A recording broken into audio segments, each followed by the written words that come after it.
नमस्कार। आज हम सीड प्लांट्स में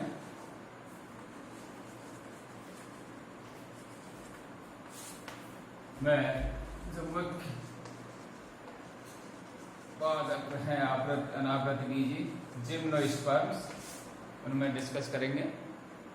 तो सीड प्लांट्स या स्पर्मेटोफाइट्स जो प्लांट्स हैं, डिवीजन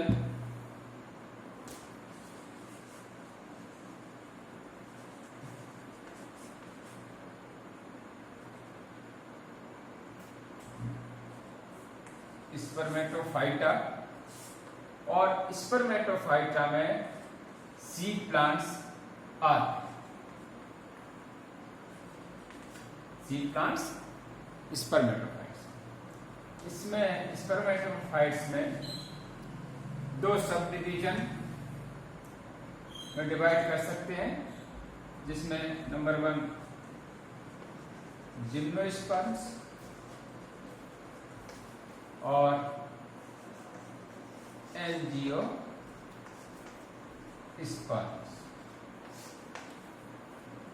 आवृत बीजी पादप एंड अनावृत बीजी पादप। तो अपने जो सिलेबस में है, जो फर्स्ट पेपर अपना वो है जिम्नोस्पर्म्स प्लांट्स का। तो अपन जिम्नोस्पर्म प्लांट्स के बारे में डिस्कस करेंगे। तो सबसे पहले अपन अगर पढ़ें तो जिम्नो स्पर्म्स जो शब्द है उसकी उत्पत्ति अगर देखी जाए तो जिम्नो का मतलब होता है नेक, स्पर्मा मीन्स सीड। तो वे पादप जिनके जो सीड्स होते हैं वो नेक्ड होते हैं या नग्न बीजी पादप भी इनको कहते हैं। नग्न बीजीय पादप यानी सीड्स नग्न होते हैं। तो नग्न का मतलब क्या? यहां पर अपन मीन्स जो ओव्यूल्स होते हैं वो अनकवर्ड होते हैं।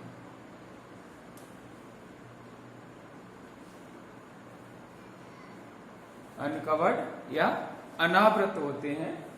तो इसी के आधार पर इसको अनावृत बीजी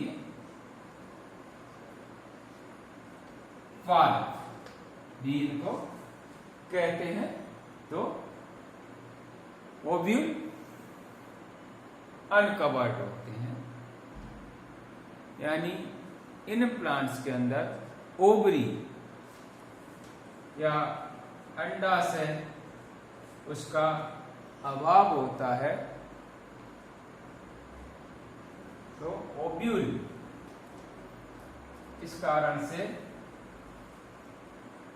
अनकवर्ड होते हैं या इनके ऊपर किसी तरह की कवरिंग नहीं पाई जाती। इसी के आधार पर इनको नग्न बीजी पादप भी कहते हैं, क्योंकि ओवरी के अभाव में यहाँ पर ओवरी नहीं होगी, तो यहाँ पर ओवरी में बॉल नहीं होगी। बॉल नहीं होने के या भित्ति नहीं होने के कारण यहाँ पर फलों का निर्माण नहीं होता, क्योंकि ओवरी की भित्ति ही फल भित्ति में आगे चल करके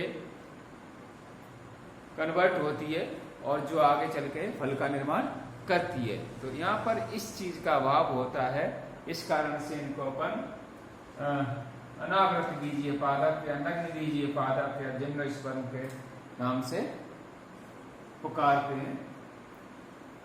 इन प्लांट्स को इस कारण से फेनेरोगैम्स विदाउट ओवरी प्लांट्स भी कहते हैं। फेनेरोगैम्स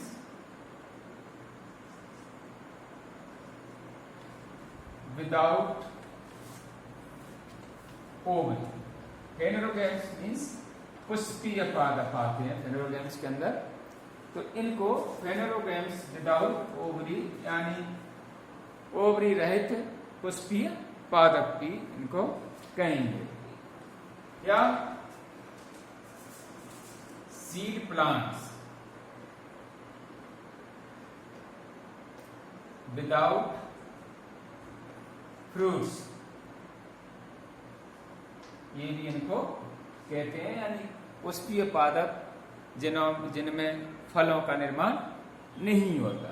तो ये अपन का जिम्नोस्पर्म प्लांट है और इस तरह से इसकी उत्पत्ति हुई, शब्द की उत्पत्ति हुई क्या है, अनावृतबीजी पादप। एंजियोस्पर्म्स, एंजियोन, एंजियोन का मतलब होता है वेसल या केस या फिर रिसेप्टिकल। स्पर्म, स्पर्मा बीज या सीड्स जिनके चारों तरफ रिसेप्टिकल कवरिंग या कोई वेसल्स प्रेजेंट होती है, यानी इनके जो प्लांट्स सीड्स होते हैं वो कवर्ड रहते हैं, इनके जो ओव्यूल्स होते हैं वो कवर्ड रहते हैं इसमें ओवरी के द्वारा। तो इस तरह से एंजियोन और स्पर्मा, इन दो शब्दों को मिला करके एंजियोस्पर्म्स शब्द की उत्पत्ति हुई थी। तो ये इनको अपन आवृतबीजीय पादप कहते हैं। तो स्पर्मेटोफाइट्स में दो सब डिवीजन, जिम्नोस्पर्म्स और एंजियोस्पर्म्स में डिवाइड किया गया। जिम्नोस्पर्म्स प्लांट्स की उत्पत्ति पैलियोजोइक, जो महाकाल था या इरा था, उसमें हुई थी, और मीजोजोइक इरा जिसमें जुरेसिक एंड क्रीटेशियस जो काल थे, उस समय ये पृथ्वी की मुख्य वनस्पति के रूप में पाए जाते थे। उसके बाद इनका धीरे धीरे ह्रास होना चालू हो गया।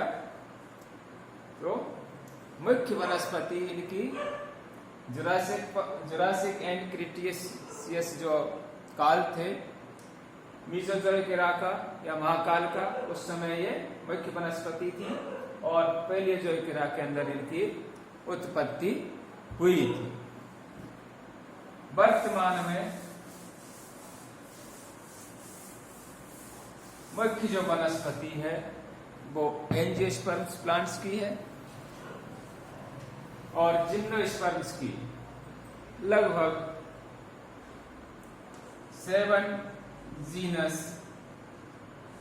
और उनकी 750, 25 से 50 के बीच में इनकी स्पीसीज या जातियां लिविंग फॉर्म में पाई जाती हैं जिम्नोस्पर्म्स की। कुछ पादप इसी में लिविंग फॉसिल्स के रूप में विद्यमान हैं, इस समय पाए जाते हैं, क्योंकि इनके जो लक्षण हैं वो फॉसिल से मिलते हैं, लेकिन ये अभी जीवित अवस्था में पाए जाते हैं, इसलिए इनको लिविंग फॉसिल्स कहते हैं। साइकस, गिंगो, इनको दो प्लांट्स हैं, दोनों ही लिविंग फॉसिल्स कहलाते हैं, लेकिन इनके जो लक्षण वगैरह हैं, जैसे गैमीटोफाइट्स में जैसे इनके जो मेल गैमीट हैं दोनों के मोटाइल होते हैं, सीलिया वगैरह, सीलिया इनमें प्रेजेंट होती हैं, मल्टीपल सीलिएटेड होते हैं।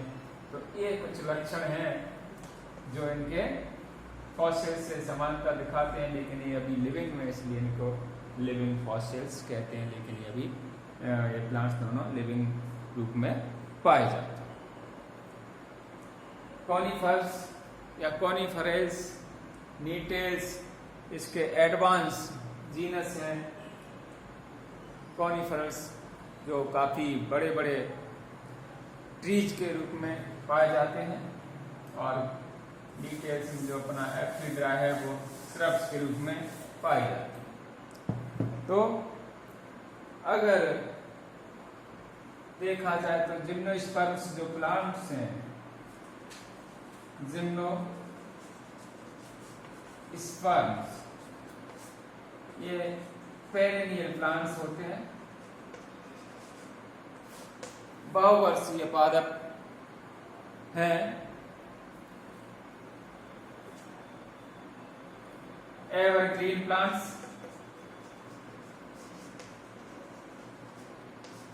एवरग्रीन सदा हरित रहने वाले प्लांट्स हैं ये, यानी सदा ये ग्रीन मीन्स सदा हरे रहने वाले पौधे हैं, इसलिए इनको एवरग्रीन या सदाबहार सदा हरित प्लांट भी कहते हैं। ऐसा इसलिए होता है क्योंकि इन प्लांट्स में एकदम से पत्तियां नहीं झड़ती, पत्तियां पुरानी पत्तियां झड़ती जाती हैं, नई पत्तियां आती जाती हैं। तो ये सदा हरे रहते हैं, इसलिए इनको एवरग्रीन प्लांट कहते हैं या एवरग्रीन के रूप में पाए जाते हैं। पेरेनियल्स, एवरग्रीन, वुडी ट्रीज या फिर श्रब्स के रूप में पाए जाते हैं, यानी काष्ठीय वृक्ष होते हैं या फिर छुपीय या श्रब्स के रूप में ये पाए जाते हैं। टेरिडोफाइट्स जिम्नोस्पर्म्स, वुडी ट्रीज या श्रब्स के रूप में पाए जाते हैं। ये इनकी इस तरह की हैबिट है, स्वभाव है। तो लेकिन यहाँ पर हर जैसी कंडीशंस जो कि एंजियोस्पर्म प्लांट्स में हर्ब्स होते हैं वो जिम्नोस्पर्म्स में नहीं पाए जाते। कुछ इसके जो स्पीसीज हैं वो कंदिल रूप में ट्यूबरस फॉर्म में पाई जाती है, जैसे ज़ेनिया। तो ये ट्यूबरस फॉर्म